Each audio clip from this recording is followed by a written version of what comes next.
Governor Abbott launches a new campaign to stop illegal migration into Texas, sending a warning about the risk for women and children. They inform potential illegal immigrants about the reality of what will happen to them if they try to enter Texas illegally. We look at how the new plan aims to make an impact that reaches far beyond the border.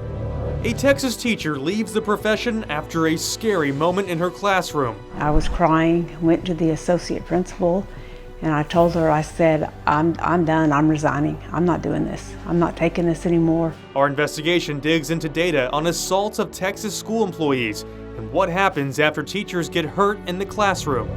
A battle brewing over butterflies. I love the monarchs, but we've got to come up with a different plan. This is just absolutely too much. The monarch population is dropping, but there's backlash over plans to protect the species. Produced from the Capitol in Austin and airing statewide, this is the award-winning State of Texas. Hello, and thank you for joining us. I'm Dylan McKim. Governor Greg Abbott announced the newest campaign to deter migrants from illegally crossing the border into Texas. The state is placing dozens of billboards in Central America and Mexico to discourage potential migrants from making the trek north. Some of the messaging highlights what one expert says is an unspoken sexual assault crisis at the border. Marine barriers, razor wire, and boots on the ground. Now you can add billboards as the latest strategy to deter illegal crossings at the Texas-Mexico border. They inform potential illegal immigrants about the reality of what will happen to them if they try to enter Texas illegally. These billboards tell people they will be jailed and deported if they try illegally crossing, but others have messages that touch on the sexual assault dangers. Another sign says, your wife and daughter will pay for their trip with their bodies. The Texas Association Against Sexual Assault CEO Rose Luna said there is an unspoken sexual assault crisis on the Texas border, impacting migrant women and children. She reflected on some of the horror stories she has heard from survivors. One of them said the very violence they were trying to escape is the violence that they experienced on the journey here. Kim Wall, a rancher in Eagle Pass, said she has seen that violence firsthand on her land. She spoke standing next to the ashes of multiple trees she and her husband burned down. They're being called rape trees, where migrant women are being assaulted by human traffickers. We've had several rape trees and lots of women that have been found beaten and raped in front of our house, left to die in drainage ditches. Governor Abbott says he hopes the messaging will prevent any uptick in illegal crossings in the final month before President Trump takes office. Governor Abbott said the billboards will cost the state roughly $100,000. The messages are printed in Spanish, Mandarin, Arabic, and Russian.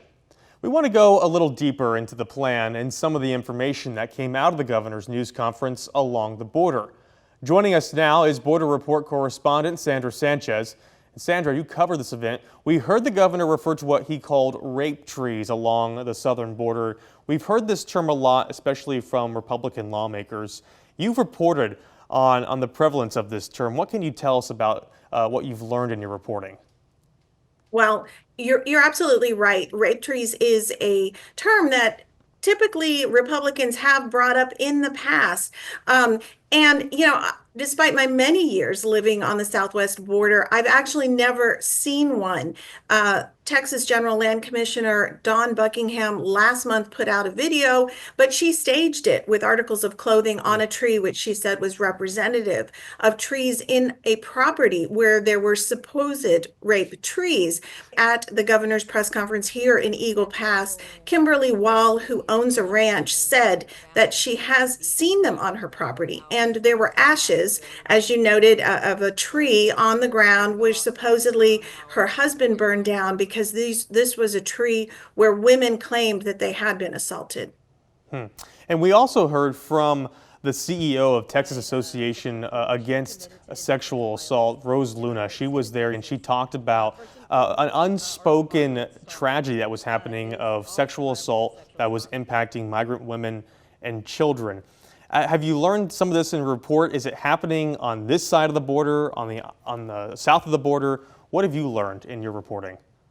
Well, I heard her say that, and I have to say that's not exactly true, because this is something that Sister Norma Pimentel from Catholic Charities of the Rio Grande Valley has been saying since 2014, when the first surge began in the McAllen area. She told me back then that 3 out of every 4 women face some kind of assault. 11-year-olds are coming across the border with the morning after pill tucked into their bras, and they're told you might have to use this. So this has gone back a decade, and this is known. Now, there are people like Sister Norma that the migrants trust to tell their story. In November, there was a hearing in Congress, House Homeland Security, in which an expert on this topic said that 5-year-olds are being assaulted and that they are leaving their passports on the ground, paperwork on the ground.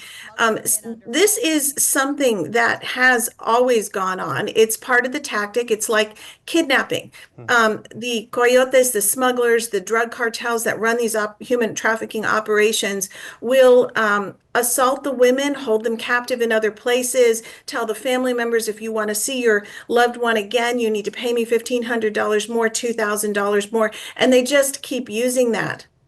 Yeah, the governor really had a message to say that, hey, to anyone who's thinking about making the trek up north, it's a dangerous trek, and when you get here, you will be jailed, you will be deported back to your home country. What's been the response to the governor's message? Yeah, I've reached out to some Democratic lawmakers. It's unclear exactly what this campaign, what kind of impact this particular campaign will have. 40 billboards along the border, 3 countries, Honduras, Guatemala, El Salvador, and plus Mexico. It's uncertain exactly. He's been saying this for years, and people yet still keep coming. In fact, we saw numbers last night that just recently released by the U.S. Customs and Border Protection that showed an uptick in the number of encounters for November, a double number of encounters for both the Rio Grande Valley sector and the Del Rio sector. Del Rio sector includes Eagle Pass, where I am right now. The RGV sector had 10,179 encounters in November, only 5,061 in October, so really doubled. That's about 330 encounters a day in the RGV sector. We had been looking at 120 to 150 encounters just a couple months ago daily. So the numbers are going up. I think people are definitely fearful that when President-elect Donald Trump takes office, the border will be completely closed, and that they are making a last-ditch effort to get up here. It was about this time last year that we saw a big surge of migrants coming up to the southern border, and it put a strain on a lot of our border communities here in Texas. Now, how are our border communities here handling migrants that are coming now?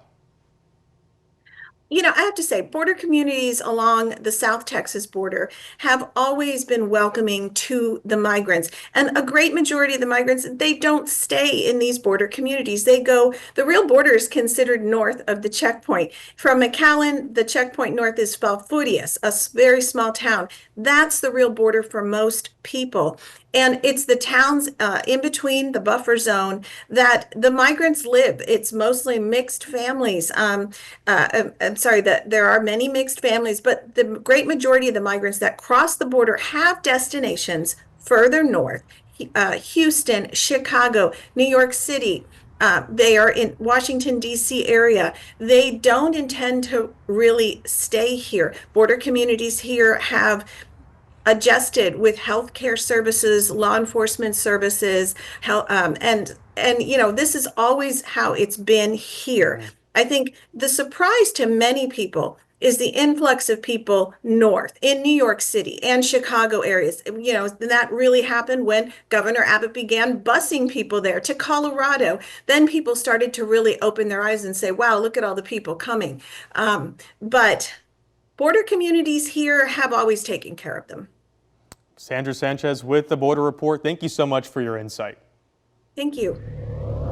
Threatened on campus. Teachers report a rise in assaults on educators. Our investigation digs deeper into the data, tracking what happens after teachers are hurt in the classroom. A deadly crash into an Austin hospital leads to action at the Capitol to prevent disaster. we look closer at the new legislation and the potential statewide impact.